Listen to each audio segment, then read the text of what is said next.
Hi, everyone. I fell for it again. Though I love sniffing out propaganda, I can oftentimes get blinded myself. For the past month, I've struggled with some of the horrific events happening in our society. So much so, I decided to pause and rethink the future direction of this platform and own your 5 to 9. And more of that to come later in the show. The lesson I've been reminded of is that our world is very noisy. Horrifying content will continue to hit our eyes and our ears. Not all of it's real, but what's not real is usually propaganda, and the propaganda has one goal: to get people to react. That reaction is then weaponized. When our news and major events of the world can get a population to go left or right, it has accomplished its purpose. The ultimate goal is to take our eyes off the goodness of God and to put a false trust in something else, or perhaps someone else, or a system to save the world. One of the headlines from a few weeks ago that led me into my own tailspin was just that, a report of how we can save ourselves from destruction, from doom. This particular headline was called the Doomsday Report, and I double-clicked. Apparently, there are a lot of smart people who are watching our world like a ticking time bomb. Though the report does not give a good outlook, I'm here to tell you today that it's not all doom and gloom. We, the people, still have choices and have lights to shine, and we can fight back. We'll be right back.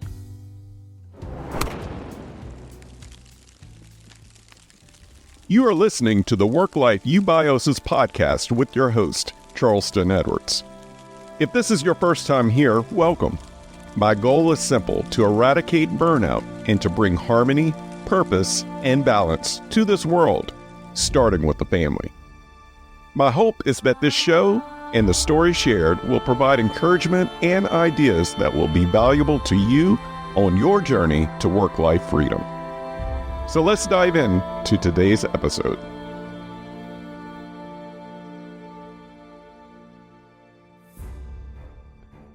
Since 1947, on an annual basis, a group of expert scientists have been predicting when the world would self-destruct.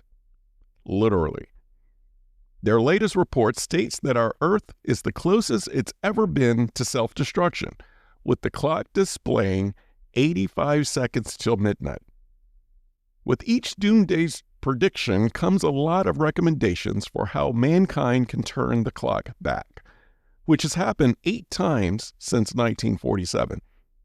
The Doomsday Governance Committee appeals to all nations to take immediate action and align on initiatives such as global warming, artificial intelligence, emerging technologies, space exploration, nuclear protection, golden domes, water preservation, peace in the Middle East, and as well as peace among other world powers.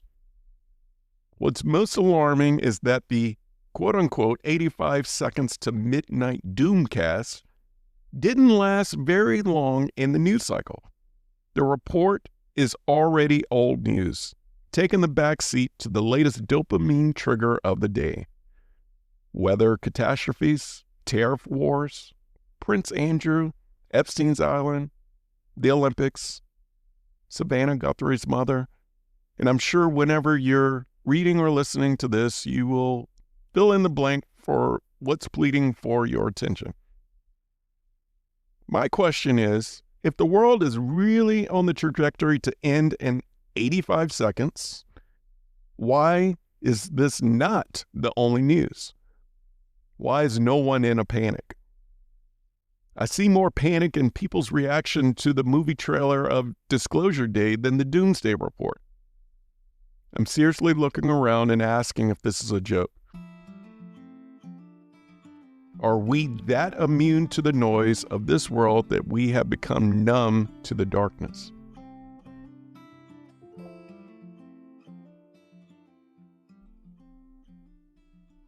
It took me a few weeks to get here, but it matters very little if the apocalypse is really only 85 seconds away. What matters most is how we are living today, not tomorrow, not next year, but today. This Doomsday Report was the wake-up call that I needed. Yes, this report initially struck some fear in me, but not for my life, but fear that I'm not doing enough to help mankind right now. All this doom and gloom got me to ask a lot of questions. Am I truly being intentional with my time and intention? What would be on my regret list if the sky fell tomorrow? What have I yet to try? Where do I want to go? Who do I need to forgive? Who do I need to apologize to? Who do I need to spend more time with? What do I need to loosen a grip on? Or just let go of it altogether? What have I put off? Am I fulfilling God's will for my life? What's holding me back from something that I should have done a long time ago? You see, fear has a way of holding us back from purpose and destiny. Fear of failure and fear of rejection are the top two. And it's not ironic for a doomsday report that's meant to strike fear could actually do the opposite and give freedom to those of us who are willing to wake up, take risk, and live even more intentionally. And this is the entire point. We can choose gloom and doom, or we can choose to fire back. We can choose fear, or we can choose faith. We can choose the cruise control button, or we can choose intentionality. We can choose hate, or we can choose to love. The data does not lie. 7 out of every 10 people in this world are discontent and wrestling with how to do life in this doom and gloom matrix. And as we contemplate our choices, we have to ask if our decisions are being impacted by the news of the day. The propaganda is quite strong so far in 2026, and it's meant to cast the spirit of fear, hate, and depression over our souls. It's meant to trap and entangle us out of our purpose-filled lives. But it does not have to be this way.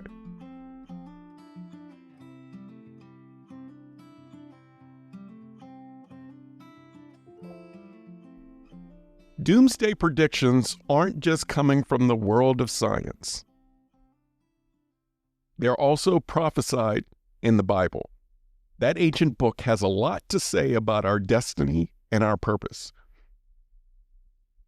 Though we never know the day or the hour of when our time will run out on this earth or when this earth will actually pass away, it's the thought of the end that has me thinking more urgently. The subject of not knowing when death will knock on the door was the last subject my dad reflected on before he passed away. He taught a Sunday school class on the topic, "The leaning tree is not always the first to fall." 1 week later, my dad, being the strong, upright tree for many people, transitioned to heaven. My dad's central message was to not take time for granted. This is not lost on me as I hear my dad's voice, as well as my Heavenly Father, urging me to live a life of love and not fear. And with that being said, I'm taking this challenge seriously.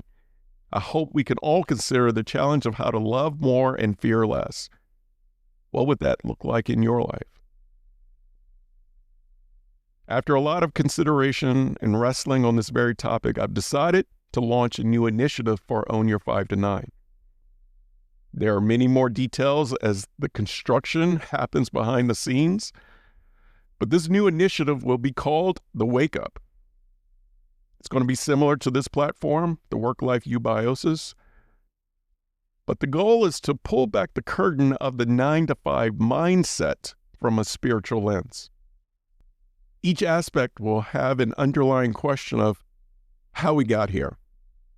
This new channel, per se, will be a gigantic rabbit hole of topics that you usually don't hear on Sunday mornings.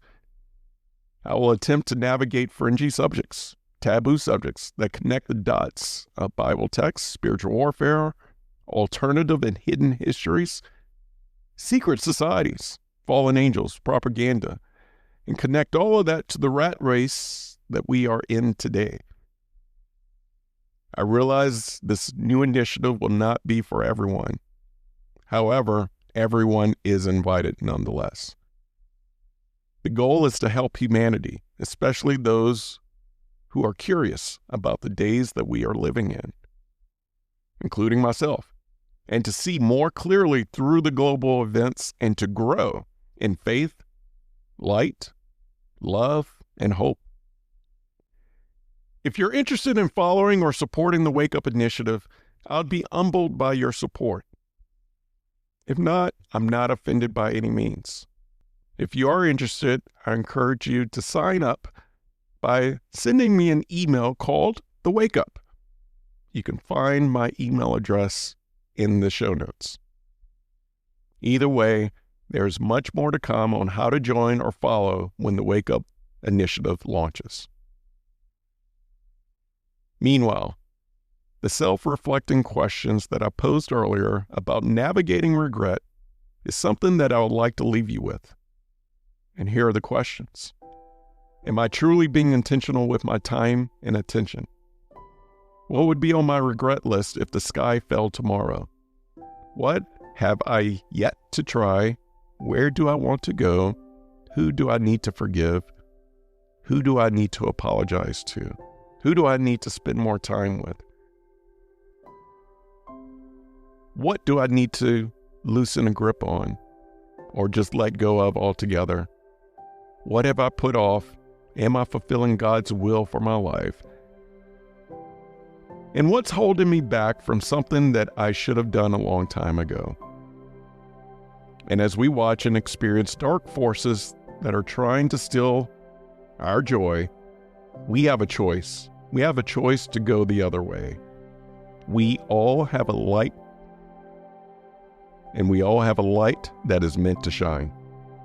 Have a good week.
Thank you for listening to the Work Life Eubiosis podcast, part of the Work Life resources created by Own Your 5 to 9. I hope that you have found encouragement and a few ideas to strengthen your journey to purpose, freedom, and balance.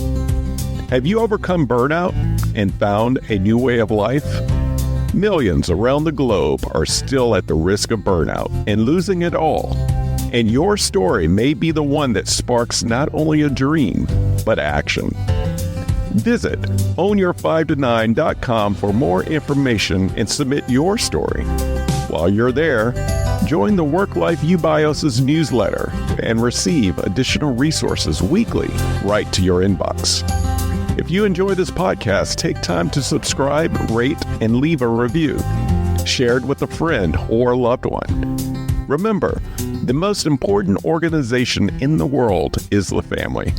Let's do our part to strengthen it. Thank you for listening.